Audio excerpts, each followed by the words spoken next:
Hello everyone, welcome back to the channel. तो आज इस वीडियो में हम डिस्कस करने वाले हैं आपके यूनिट नंबर 5 को, जो कि आपका एलिमिनेशन नीड्स है और उसके फर्दर के टॉपिक्स हम इस वीडियो में आज देखेंगे। ठीक है, लास्ट वीडियो में हमने बेसिक सी चीजें जैसे आपका डिफिकेशन प्रोसेस कैसा होता है, क्या फैक्टर्स होते हैं डिफिकेशन में जो अफेक्ट करते हैं, ये सारी चीजें हमने डील कर ली थी। तो हम मेजरली बाउल एलिमिनेशन पे बात कर रहे थे। आज उसके ऑल्टरेशंस के बारे में बात करेंगे। ठीक है, मतलब क्या ऑल्टरेशन हमें देखने को मिलता है कि बाउल एलिमिनेशन में ये प्रॉब्लम्स आ रही हैं और उसको हम इन मतलब स्पेसिफिक तरीकों से डील करना है। ठीक है, तो उन सारी चीजों को हम डिस्कस करने वाले हैं। तो ऑल्टरेशन इन बाउल एलिमिनेशन के बारे में हम बात करते हैं। सबसे पहला आता है हमारे पास ऑल्टरेशन इन बाउल एलिमिनेशन में क्या आता है, डायरिया। ठीक है, डायरिया आप सब जानते हो। डायरिया इज मेजरली आपका जो लूज वाटरी स्टूल्स जो इनफ्रीक्वेंटली अगर हो जाए, दैट इज डायरिया। ठीक है, मेजरली आप अगर किसी से पूछोगे दैट इज कॉमन नेम। अगर मैं बात करूं तो कॉमन नेम आप क्या बोलते हो डायरिया के लिए? बोलते हो क्या? लूज मोशंस ना। कि डॉक्टर के पास गया तो डॉक्टर पूछ रहा है अगर क्या हुआ, तो हम लोग को बताओगे ना कि I am suffering from loose motions. ठीक है, तो व्हाट इज लूज मोशन, उसका क्या क्या साइन है, क्या क्या सिम्टम्स आ रहे हैं, कैसे डील करना है, ये सारी चीजें हम देखेंगे इन पेशेंट, अगर आपके पास कोई पेशेंट आता है। ठीक है, तो ऑल्टरेशन इन बाउल मूवमेंट में पहले बात करते हैं डायरिया के बारे में। तो डायरिया क्या है आपका? मेजरली अगर डेफिनेशन की बात करूं तो क्या है डायरिया? क्या है? एक increase in number of stools. ठीक है, पहला सबसे क्या है कैरेक्टरिस्टिक्स की यही है कि नंबर ऑफ जो स्टूल्स है, नॉर्मल आपका जो स्टूल पैटर्न का जो फ्रीक्वेंसी है, ठीक है, वो है आपका 3। एक दिन में अगर आप 3 बार स्टूल पास आउट कर रहे हो, डिफिकेट कर रहे हो, that is normal. But increase in number of stools, ठीक है, पहला ही यही है कि increase in number of stools. उसमें भी कैरेक्टरिस्टिक जो उसकी कैरेक्टरिस्टिक्स हैं कि स्टूल कैसा होना चाहिए, तब वो डायरिया में कंसिडर किया जाएगा। That is characterized as loose, watery and unformed feces। unformed feces का क्या मतलब है कि प्रॉपर, जैसे हमने बात करी थी जब हम कैरेक्टर प्रॉपरली स्ट्रक्चर पढ़ रहे थे और कैरेक्टरिस्टिक्स पढ़ रहे थे स्टूल की, कि ऐसा सेमी सॉलिड फॉर्म का होता है, ऐसा चीज। तो अनफॉर्म्ड मतलब वो प्रॉपरली फॉर्म नहीं हुआ है, it is in form of loose watery. ठीक है, अनफॉर्म्ड फीसेस है जो डायरेक्टली इनफ्रीक्वेंटली, ठीक है, इनफ्रीक्वेंटली मीन्स नंबर फ्रीक्वेंसी ज्यादा है, कभी भी आ रहा है, ठीक है, एक्सेसिव प्रेशर्स के साथ, ठीक है, वो पास आउट हो रहा है, दैट इज आपका डायरिया। डायरिया मेजरली क्या है? Increase in number of stools characterised as loose watery and unformed faeces with the frequency more than 3 times. जैसे रेगुलर या नॉर्मल हम बात करें तो 3 times a day is normal, but more than 3 times that is आपका diarrhoea. ठीक है, अगर आपको ऐसा like loose watery unform faeces आप पास आउट कर रहे हो और 3 बार से ज्यादा कर चुके हो आप, तो that is considered as diarrhoea. ठीक है, या फिर एक और है कि जैसे होता है कि लाइक क्वार्ट ऑफ स्टूल आप बहुत कम सुनते हो। Quart of stool means approximately जो कंटेंट है स्टूल का जो आपने पास आउट किया है, दैट इज अप्रोक्सीमेटली 1 लीटर्स। ठीक है, दैट इज आपका quart of stool in a day. एक दिन में आप 1 लीटर से ज्यादा स्टूल डेफिकेट कर चुके हो जो कि लूज और वाटरी फॉर्म में है, मतलब बॉडी से काफी एक्सेस अमाउंट में वाटर पास आउट हो रहा है। आपका कह सकते हो जो फ्लूइड कंटेंट है आपके बॉडी के अंदर, वो स्टूल के साथ बहुत ज्यादा पास आउट, अप्रोक्सीमेटली 1 लीटर्स, जो कि नहीं होता है इतना। ठीक है, तो वो पास आउट हो रहा है, दैट इज आपका कंसिडर्ड एज डायरिया। नाउ बात करते हैं डायरिया के टाइप्स के बारे में। तो हम मेजरली 3 टाइप्स में पढ़ते हैं। तो पहला है आपका अक्यूट डायरिया। अक्यूट डायरिया मतलब शॉर्ट टर्म के लिए होता है, और शॉर्ट टर्म मतलब किसी स्पेसिफाइड रीजन इतना नहीं है। एक मींस आप कह सकते हो कि छोटी छोटी कोई कंडीशन हो, लाइक आपके एलर्जीज हो गए, और वैसे नॉर्मल कंडीशंस में आप अक्यूट डायरिया देखते हो। ठीक है, जैसे फूड पॉइजनिंग हो गया, एलर्जीज हो गई, ये सारी चीजें होंगी कि उसमें शॉर्ट टर्म ऑफ डायरिया आप देखते हो। तो इसमें क्या होता है, लास्ट फॉर 1 to 2 days। ठीक है, 1 से 2 दिन तक डायरिया परसिस्ट करेगा, उसके बाद फिर ऑटोमेटिकली बॉडी उसको ट्रीट कर लेगा, रिकवर कर जाएगा, that is acute diarrhoea.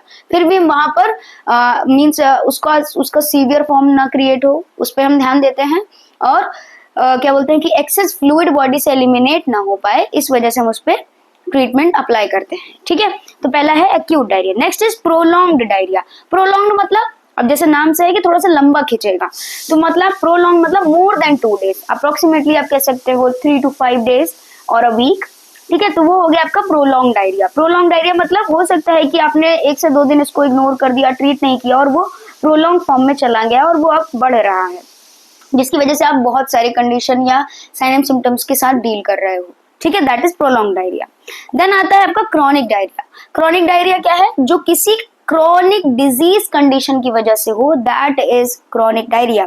Chronic diarrhoea का हमेशा स्पेसिफाई होगा, कोई क्रॉनिक कंडीशन होगी, क्रॉनिक जीआई कंडीशन, ठीक है, या कोई अदर कंडीशन जो होगी, इलनेस कंडीशन, ठीक है, कोई भी डिजीज कंडीशन की वजह से आपका क्रॉनिक डायरिया मीन्स हो रहा है, that is chronic form of diarrhoea, ठीक है। इसमें मतलब मेजरली कोई एक डिजीज प्रेजेंट होगी तब ये फॉर्म ऑफ डायरिया हो रहा है। जैसे आप मेजरली बात करो तो कोई जीआई के कंडीशंस, जैसे आपके कॉन्स डिजीज हो गए, ठीक है, आपके इंटेस्टाइनल बाउल इन्फ्लेमेटरी, ये सारी चीजें, बहुत सारी डिजीज हैं जो जीआई से रिलेटेड है, तो वहां पर आप डायरिया देखते हो जो क्रॉनिक फॉर्म में चल रही होती है। अब बात करते हैं कि कुछ इंपॉर्टेंट चीजें, जैसे डायरिया में कुछ इंपॉर्टेंट चीजें आपको हमेशा याद होनी चाहिए या हमेशा पता होनी चाहिए, दैट इज वहां पर डिहाइड्रेशन का रिस्क होता है। क्या होता है? डिहाइड्रेशन का रिस्क होता है। क्योंकि डिहाइड्रेशन का रिस्क क्यों होता है? क्योंकि डायरिया के साथ मेजरली क्या पास आउट कर रहे हो? बॉडी फ्लूइड, ठीक है, मीन्स आपका बॉडी फ्लूइड कंटेंट आपके बॉडी से ज्यादातर स्टूल से ज्यादा पास आउट होता है, तो वहां पे डिहाइड्रेशन होने के चांसेस हैं, ठीक है। तो risk for dehydration number 1 very important. Second is electrolyte imbalances. Electrolyte imbalances majorly होते हैं क्यों? क्योंकि बहुत सारा फ्लूइड के साथ साथ इलेक्ट्रोलाइट्स भी पास आउट हो जाते हैं। क्यों? क्योंकि माल अब्जॉर्प्शन हो सकता है, ठीक है, और अब्जॉर्प्शन में कोई मींस माल फंक्शनिंग हो सकती है, अब्जॉर्प्शन हो नहीं रहा है, प्रॉपर स्टूल फॉर्म नहीं हो रहा, तो जो हमारे जो एसेंशियल इलेक्ट्रोलाइट्स है जो प्रेजेंट है, जो अब्जॉर्ब होने चाहिए थे, वो नहीं हो पा रहे हैं और उसकी वजह से वो पास आउट हो रहे हैं इन दी आपके वाटरी स्टूल। इसी वजह से इलेक्ट्रोलाइट इम्बैलेंसेस हमें देखने को मिलते हैं in the diarrhoea. Then hypovolaemia is a form of severity, ठीक है। हाइपोवोलेमिया मतलब बॉडी में जो फ्लूइड का जो लेवल है वो कम हो गया है ब्लड में, ठीक है, तो उसकी वजह से हाइपोवोलेमिक शॉक और हाइपोवोलेमिक कोलैप्सिस ये सब आप देखते हो, ठीक है, हाइपोवोलेमिया से ये हम मेजरली देखते हैं। अब डायरिया को सबसे डेंजरस माना गया है कहाँ पर? किस एज जोन में? That is children and old age. Children and old age में सबसे डेंजरस क्यों माना गया है? चिल्ड्रन में क्योंकि डायरेक्टली ये हाइपोवोलेमिया जैसे कंडीशंस को अराइज करता है and it can cause death, very sudden death, ठीक है। एंड ओल्ड एज में भी सेम है कि जो रिकवरी है वो इतनी जल्दी पॉसिबल नहीं हो पाती क्योंकि उनका जो डाइजेशन सिस्टम है वो धीरे धीरे क्या होता है, उसकी फंक्शनिंग जो होती है वो डिक्रीज करने लगती है बाय द एज, तो आप जल्दी से रिकवर नहीं करा सकते ओल्ड एज में, that's why it is more dangerous in old age. लेकिन सबसे ज्यादा अगर मैं बात करूं तो डायरिया का जो इफेक्ट है, जो प्रोमिनेंट इफेक्ट है, दैट इज इन आपका चिल्ड्रन में, ठीक है, बच्चों में ये बहुत ज्यादा है। ओके, कॉजेज की मैं बात करते हैं। अब कॉजेज की मैं अगर बात करूं तो कॉजेज में मेजरली आप क्या देखोगे डायरिया में?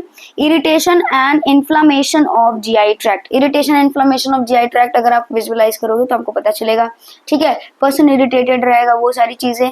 इन्फ्लामेशन इन जीआई ट्रैक्ट आप देखते रहोगे क्योंकि बार बार फ्रीक्वेंटली वो जा रहा है वॉशरूम, ठीक है, और आपका irritation of gastric contents means gastric motility, उसकी वजह से वो बार बार स्टूल पास आउट कर रहा है, that is causing inflammation to GI tract and irritation to GI tract, ठीक है।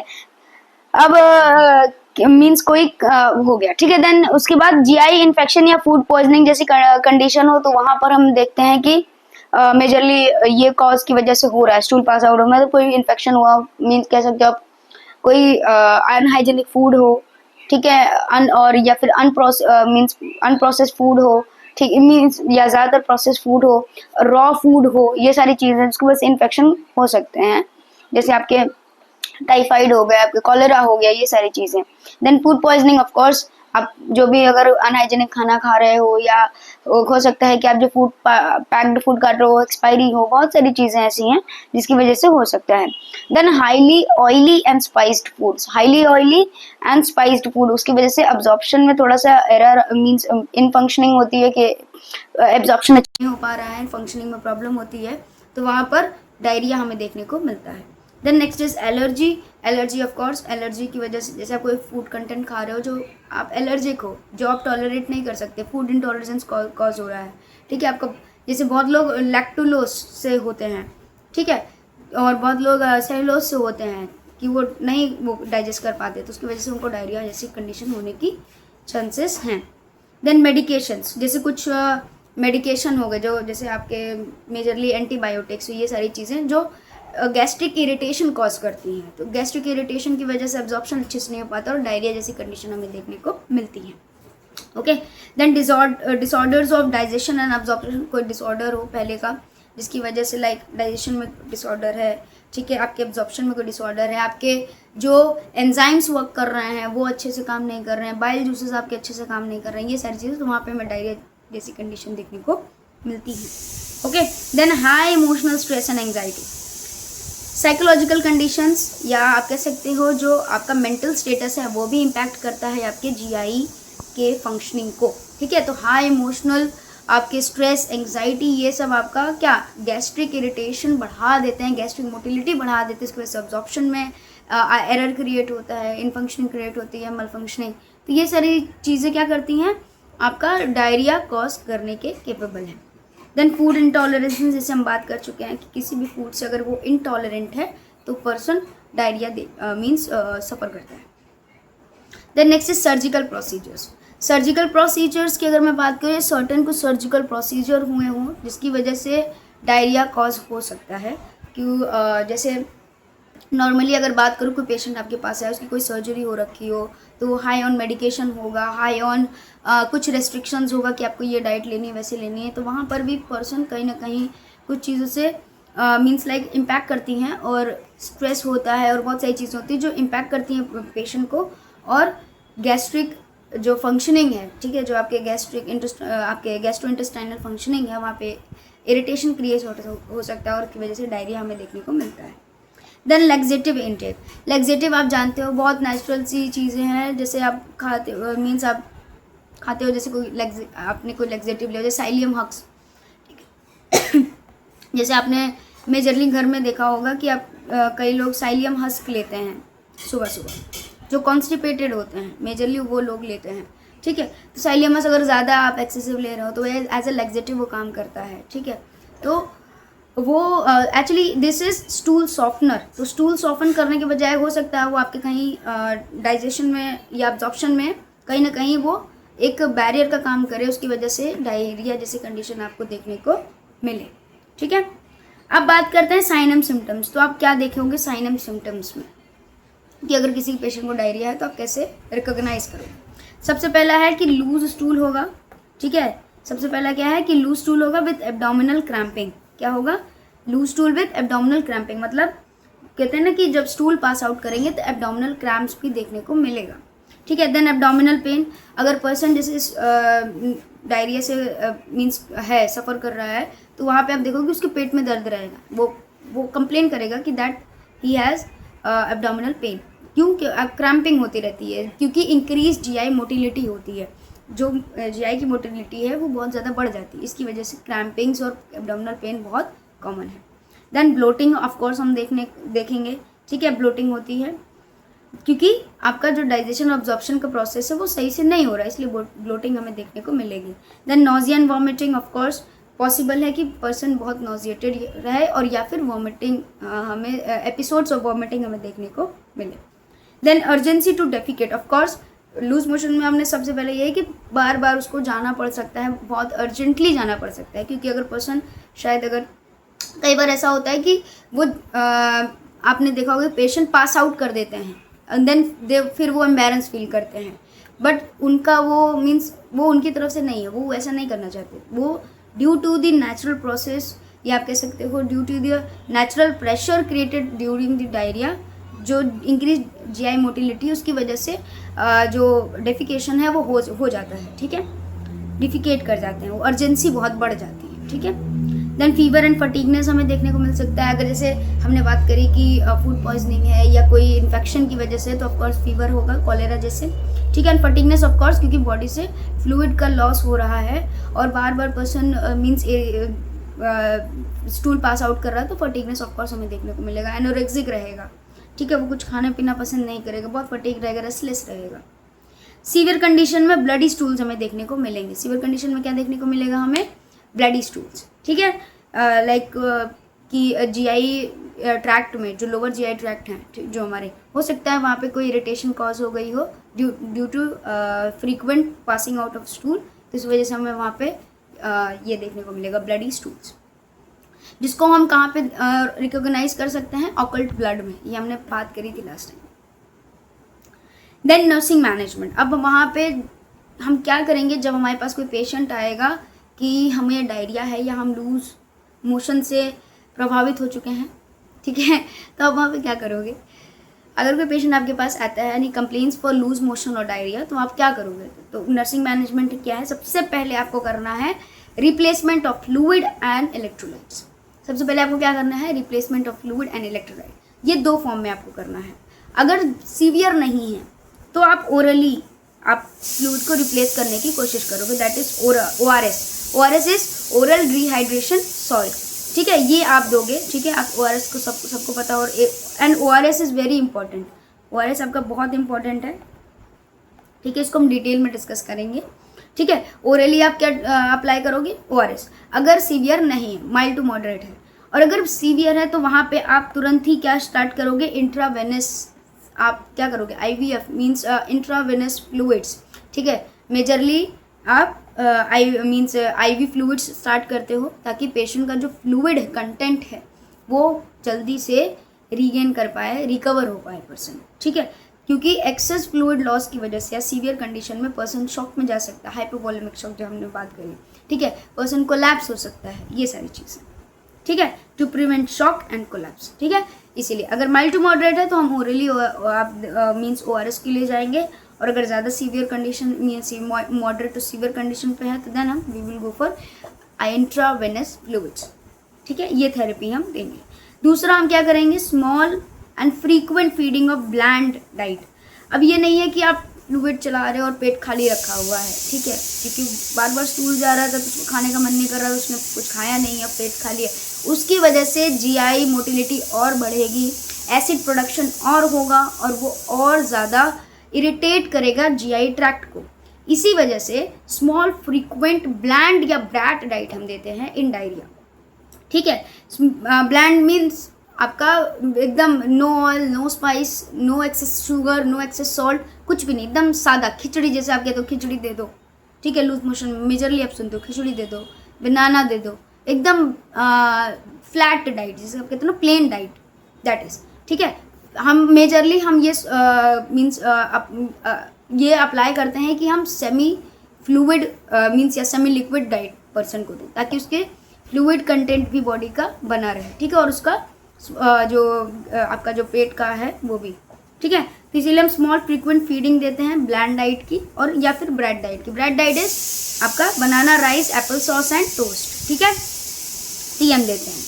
देन क्या अवॉइड करना है, अवॉइड करना है spicy and oily food of course, क्योंकि वो और ज़्यादा इरिटेट करेगा GI ट्रैक्ट को, ठीक है। या फिर एक्सेसिव हॉट या कोल्ड फूड, एक्सेसिव हॉट भी नहीं देना और एक्सेसिव कोल्ड भी नहीं देना, क्योंकि कहीं ना कहीं वो इम्पैक्ट करेगा, ठीक है। Then replacement of potassium. Replacement of potassium सबसे मेजरली हमारे इसमें क्यों है, क्योंकि सबसे ज़्यादा पोटेशियम ही एक ऐसा इलेक्ट्रोलाइट है जो हम लूज़ करते हैं इन डायरिया, ठीक है। डायरिया में सबसे ज़्यादा जो हम इलेक्ट्रोलाइट जो हम लॉस देखते हैं दैट इज़ पोटेशियम, इसीलिए हमें उसका रिप्लेसमेंट करना है। वो आपका मेजरली ORS या जब आप IV फ्लूइड्स देते हैं तो उसमें होता है, ठीक है, majorly. Then hygiene maintain of course, जैसे अगर डायरिया जैसे इन्फेक्टिशियस है, कॉलेरा है, ठीक है, तो वहाँ पे आपको हाइजीन मेंटेन करके रखना है, क्योंकि ये कम्युनिकेबल है, ये किसी दूसरे को आसानी से हो सकता है, इसीलिए आपको proper hand hygiene, personal hygiene, ठीक है, और हर एक चीज़ मीन्स आपके क्लोथिंग्स और एवरीथिंग आपको प्रॉपर हाइजीन मेंटेन करके रखना है, क्योंकि ये अगर इन्फेक्टिशियस है, ठीक है, तो वो ईजिली कम्युनिकेबल है, ईजिली कम्युनिकेट कर जाएगा किसी दूसरे पर्सन को, ठीक है। तो या फिर जो आपकी केयर कर रहा हो या आप खुद, जो भी हैं, आप दोनों हाइजीन मेंटेन करके रखें। प्रॉपर एडिक्वेट मीन्स आपको एडिक्वेट रेस्ट एंड सपोर्ट, ठीक है, पेशेंट जो है आपको प्रॉपरली उसका रेस्ट का देखना है और सपोर्ट प्रोवाइड करना है कि पर्सन प्रॉपरली रेस्ट ले रहा है। क्यों, क्योंकि फ्लूइड का लॉस ज़्यादा होता है, इसलिए पर्सन ज़्यादा फटीग्ड होता है, इरिटेटेड होता है, इसकी वजह से उनको रेस्ट की बहुत नीड होती है। मेडिकेशंस हम क्या अप्लाई करते हैं, इसमें ज़्यादा स्पेसिफिक मेडिकेशंस नहीं होती है, मेजरली एंटीस्पास्मोडिक्स देते हैं आपका, जैसे क्रैम्पिंग्स और पेन के लिए, और एंटी डायरियल ड्रग्स चलती हैं ताकि हम डायरिया को कंट्रोल कर पाएँ। और अगर एंटी डायरियल में ही कॉम्बिनेशन में एंटीबायोटिक्स चलती हैं, जो आपके मेजरली अगर कोई इन्फेक्शन डिटेक्ट हुआ है तो, ठीक है, ये हो गया। अब इसमें हम मेजर चीज़ बात करते हैं डायरिया के अंडर जो आता है बहुत major topic, that is dehydration. Dehydration को हम मेजरली क्यों बात करते हैं, क्योंकि ये सबसे ज़्यादा, जैसे मैंने बताया सबसे ज़्यादा रिस्क क्या होता है डिहाइड्रेशन का, फ्लूइड लॉस का, ठीक है, बॉडी से फ्लूइड का लॉस हो जाना, जिसकी वजह से हाइपोवोलेमिया, शॉक और ये सारी चीज़ें एकदम सीवियर कंडीशंस ऐसे ही अराइज हो जाती हैं, ऐसे यूँ, ठीक है। और मेजरली ये बच्चों में बहुत ज़्यादा हमें देखने को मिलता है, इसीलिए हम इसको डिस्कस करेंगे, ठीक है। तो डिहाइड्रेशन को हम डिस्कस करते हैं। डिहाइड्रेशन क्या है मेनली आपका, इसमें बताया जाता है कि डिहाइड्रेशन का एक dehydration defined as body has lost too much fluid and too much electrolytes and can not function properly. इसमें ईजिली डिफाइंड है कि बॉडी ने बहुत ज़्यादा फ्लूइड और इलेक्ट्रोलाइट लूज़ कर दिया है, उसकी वजह से बॉडी अपना काम नहीं कर पा रही है। जैसे हम नॉर्मल एग्जांपल के तौर पर बताएं, बहुत सारे हमारी बॉडी में ऐसे चैनल्स हैं, आपके नर्व्स इम्पल्सेस हैं, ऐसे हैं जो इलेक्ट्रोलाइट्स पे काम करते हैं, चैनल्स पे काम करते हैं, ठीक है। और आपका बॉडी का circulation, blood circulation majorly water content है। अगर बॉडी में वाटर इलेक्ट्रोलाइट ही नहीं रहेंगे तो आपका बॉडी फंक्शनिंग बहुत ज़्यादा कम हो जाएगा या इवन आई कैन डिमिनिश्ड, ख़त्म हो सकता है, ठीक है। इसीलिए डिहाइड्रेशन बहुत ज़्यादा इम्पैक्टफुल है और इसे हमें ट्रीट करना बहुत ज़्यादा ज़रूरी है, ठीक है। तो डिहाइड्रेशन में मेनली क्या है, what is dehydration, excess loss of fluid and electrolyte from the body, जिसकी वजह से बॉडी अपना फंक्शनिंग जो उसका फंक्शन था वो प्रॉपरली, वाइटल ऑर्गन्स अपने फंक्शंस को नहीं कर सकते, ठीक है। तो अब साइंस क्या है डिहाइड्रेशन के वो हम देखते हैं। तो अगर हमारे पास कोई आया जिसमें हमें देखना है कि डिहाइड्रेशन असेस करना है कि नहीं, तो मेजरली हम थर्स्ट बहुत ज़्यादा देखेंगे कि उसको थर्स्ट बहुत है, मतलब उसको प्यास बहुत लगेगी, ठीक है। लाइक होता है ना कि सूखा गला होगा, ठीक है, बहुत ज़्यादा प्यास की नीड हो, क्योंकि बॉडी पानी मांग रहा है, ठीक है। देन यूरिनेशन जो है उसका वो फ्रीक्वेंसी, जो यूरिनेशन की फ्रीक्वेंसी बहुत कम हो जाएगी, यूरिन आउटपुट आपका बहुत कम हो जाएगा, ठीक है, यूरिन आउटपुट आपका बहुत कम हो जाएगा, ठीक है, डिक्रीज हो जाएगा, डिक्रीजेस, ठीक है। और जब भी वो यूरिन पास आउट करने जाएगा तो माइल्ड बर्निंग सेंसेशन वो फील करेगा, क्यों, क्योंकि कंसनट्रेटेड यूरिन वो पास आउट कर रहा है, फ्लूइड तो है नहीं ज़्यादा, तो कंसनट्रेटेड यूरिन जो पास आउट होगा माइल्ड बर्निंग सेंसेशन वो नोटिस करेगा पर्सन, ठीक है। ड्राई स्किन होगी, पर्सन की क्या होगी, ड्राई स्किन होगी, ठीक।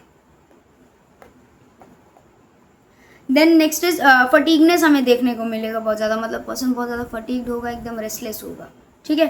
फटीग मीन्स उस हालत में नहीं रहेगा कि इंसान खड़ा हो जाए, ओके। देन लाइट हेडनेस, मतलब डिजीनेस्ड होगा, एकदम डिजी रहेगा, light headedness. Then dark coloured urine, जैसे हमने बात करी कंसनट्रेटेड यूरिन पास आउट की, that is dark coloured urine. Majorly आप कह सकते हो कि ऑरेंजिश रेडिश ऐसा, ठीक है, क्योंकि बहुत कंसनट्रेटेड फॉर्म में होगी, स्पेसिफिक ग्रेविटी भी बहुत कम आपकी ज़्यादा हो जाएगी, ओके। देन अब मेजर साइंस इन चिल्ड्रन, ये इंपॉर्टेंट है, ठीक है, ये आप नोट कर लीजिए। Major signs in children, major signs in children में क्या है मेजरली, इसको हम अलग से क्यों बात कर रहे हैं, क्योंकि देखिए जब बड़ों में डिहाइड्रेशन हमें देखना होता है या बड़े हमारे पास आते हैं तो वो इसलिए बता देते हैं, लेकिन बच्चों में मेजरली जो इन्फेंट्स होते हैं, ठीक है, या चिल्ड्रन लेस देन 2 years, ठीक है, तो उनमें आप साइंस देखते हो, बच्चा बता नहीं सकता। और डिहाइड्रेशन एक बहुत ज़्यादा प्रिविलेंट कॉज है जो बच्चों में डेथ का रीज़न है, ठीक है, तो वहाँ पे हमें देखना होता है। तो बच्चों में जैसे आपके पास न्यूबॉर्न है या कोई इन्फेंट है जो लेस देन आपका मेजरली 1 year है, ठीक है, आपके पास आया है या उसकी मदर लेके आई है और वो बता रही है कि ये कंडीशन है, लेकिन समझ में नहीं आ रहा क्या हो रहा है, तो आप वहाँ कैसे असेस करोगे डिहाइड्रेशन को। सबसे पहले बच्चे का जो माउथ होगा वो ड्राई होगा, टंग भी ड्राई होगा, ठीक है, ड्राई माउथ एंड टंग, ठीक है, सबसे पहले। Next is no tears when crying, बच्चा रो रहा है लेकिन उसमें आंसू नहीं दिख रहे हैं आपको, ठीक है, आंसू नहीं आ रहा है। No wet diapers for more than 3 years, मतलब 3 घंटे हो चुके हैं और बच्चे ने डाइपर गीला नहीं किया है, that is a sign of dehydration, fluid है ही नहीं, ठीक है। संकेन आइज, बच्चे की आइज जो होगी संकेन होगी, एकदम धसी हुई, ठीक है। हाई फीवर हमें देखने को मिलेगा। इरिटेटेड एंड फटीग्ड होगा वो, ठीक है, बहुत ज़्यादा क्राई कर रहा होगा लेकिन फटीग्ड होगा, ठीक है। स्किन टर्गर जो होगा, जो टाइम होगा स्किन टर्गर का वो इंक्रीज कर जाएगा मोर देन 3 seconds, ठीक है। स्किन टर्गर क्या होता है, जब आप स्किन को पकड़ते तो वो इजीली वापस चला जाता है ना, देखो तुरंत चला गया वापस, लेकिन जब आप बच्चों में पकड़ोगे और जब डिहाइड्रेशन हुआ रहता है तो वो वापस तुरंत नहीं होगा, टर्गरिटी को जो टाइम होगी वो इंक्रीज कर जाएगी बच्चे में, ठीक है, ये आप नोटिस करोगे। This is all major signs in children, ठीक है। अब बात करते हैं कैसे डायग्नोज करेंगे, ठीक है, मीन्स डायग्नोस्टिक क्या टेस्ट कर सकते हैं या कैसे डायग्नोज करेंगे डायरिया एंड डिहाइड्रेशन, उसके बारे में बात करते हैं। तो majorly history and physical science हम देखते हैं, हिस्ट्री लेते हैं कि क्या क्या प्रॉब्लम है। फिजिकल साइंस में जैसे हमने बात करी कि ड्राइनेस होगी, ठीक है, यूरिन फ्रीक्वेंसी बहुत कम हो जाएगी, ठीक है, संख्यान आइज होगी, ये सारी चीज़ें हम देखेंगे, ठीक है। देन नेक्स्ट इज स्टूल का कल्चर कराएंगे ताकि हम कॉज को डिटेक्ट कर सकें, या मतलब कोई बैक्टीरियल कॉज है, कोई वायरल कॉज है, क्या है, ठीक है, कोई इन्फेक्शन है या कोई अलग से कोई प्रॉब्लम, इनटॉलरेंस है, फूड पॉइजनिंग है, क्या सारी है, तो वो हम स्टूल कल्चर कराएंगे। Then next is blood test कराएंगे, ब्लड टेस्ट में भी आपको जो कंटेंट है वो मिलेगा, ठीक है। देन कोलनस्कोपी आपका इमेजिंग टेस्ट है। कोलनस्कोपी में कोलन का आप क्या करते हो, विजुअलाइज करते हो कोलन की लाइनिंग को चेक करने के लिए, कोई इरिटेशन है, कोई इन्फेक्शन है या अदर कोई कॉज है तो, ठीक है। तो ये सारी चीज़ें हम डायग्नोज करेंगे। ट्रीटमेंट की अगर मैं बात करूँ तो मेजरली वही है कि फ्लूइड एंड इलेक्ट्रोलाइट रिप्लेसमेंट हमारा पहला प्रायोरिटी पे होता है, ताकि पर्सन का जो फ्लूइड लॉस हुआ है वो हम वापस से रिकवर कर पाएँ, दैट इज। और बच्चों में मेजरली हमारा क्या होता है, बच्चों में तो नहीं आप तुरंत तो ORS पिलाने लगोगे ना, अब जो न्यू बॉर्न है तो उसमें आपको क्या करना है, ब्रेस्ट फीडिंग। मदर से बोलना है कि एक्सेसिव में मतलब फ्रीक्वेंटली ब्रेस्ट फीड कराते रहें, ताकि बच्चे का जो फ्लूइड लॉस हो रहा है या फ्लूइड लॉस हुआ है, डिहाइड्रेशन जो हमें दिख रहा है वो रिकवर कर पाए, ठीक है। क्योंकि 6 मंथ तक एक्सक्लूसिव ब्रेस्ट फीडिंग करानी होती है, आप कुछ नहीं पिला सकते other than milk, mother's milk, ठीक है। तो यही है कि आपको ब्रेस्ट फीडिंग करानी है एक्सेसिव, ठीक है, दैट इज। तो ये हो गया आपका diarrhoea and dehydration complete. Next जो अल्टरेशन आपका है वो दैट इज आपका कॉन्स्टिपेशन, और उसी के अंडर में आता है कि उसका जो ट्रीटमेंट है या मेन जो कंडीशन है दैट इज एनीमा, उसके बारे में हम डिस्कस करेंगे नेक्स्ट वीडियो में। Till then good bye.